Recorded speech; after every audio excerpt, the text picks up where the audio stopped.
Even before the first bounce, the pressure was evident on Collingwood skipper Nick Maxwell. In the wake of the betting scandal, questions whether the reigning premiers were such a sure thing. Against a Blues side they'd beaten the last 4 times they'd met. A finals atmosphere, a massive crowd for the fiercest of rivalries. The Pies quickly stepping into gear. Cloak puts it through. The first for Cloak, then Dale Thomas. Oh, Thomas! Magnificent grab! All the stars were shining for the Pies early. Penalty made a brilliant start, and it just gets better. The Blues would get there first on the counter. Murphy kicks truly, and the Blues are on the board. The signs weren't good for the Blues early, but they got some lucky breaks. Thomas would fail to make them pay for this from Watson. And then Toomey ensured his first senior game would be one to remember. First kick. Goal! 5 points up at quarter time. The Pies would compete amongst themselves for the first after the break. And Dale Thomas kicks to Cloak, who marks on the goal line and says, "I'm sorry, I bet you he's not." It appeared there was little the Blues could do to match Collingwood's spread. They can't keep up with them, the Blues. They've got 3 options. In the end, a handball comes to Blair, who gives it to Cloak, who should kick his third.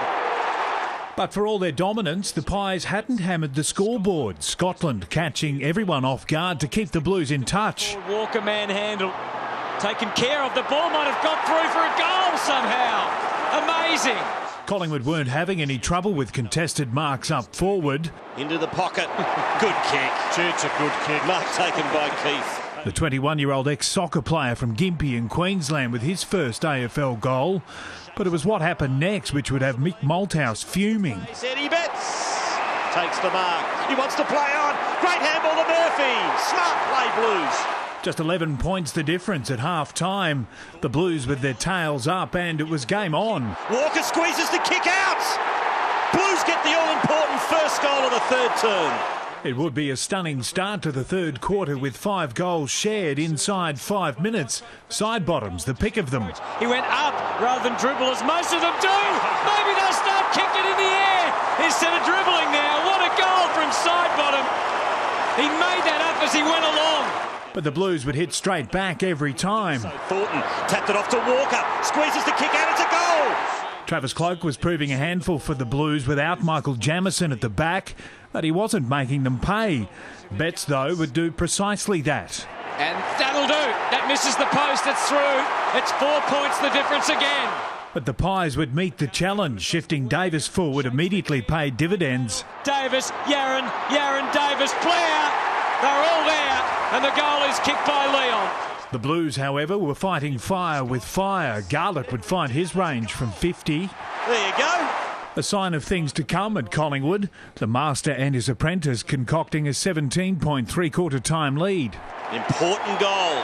Dale Thomas would poach another Blues kick-in to start the final term. Oh no, it's happened again to Carlton. He'd goal and the Carlton fans could read the writing on the wall. Goal, beautiful.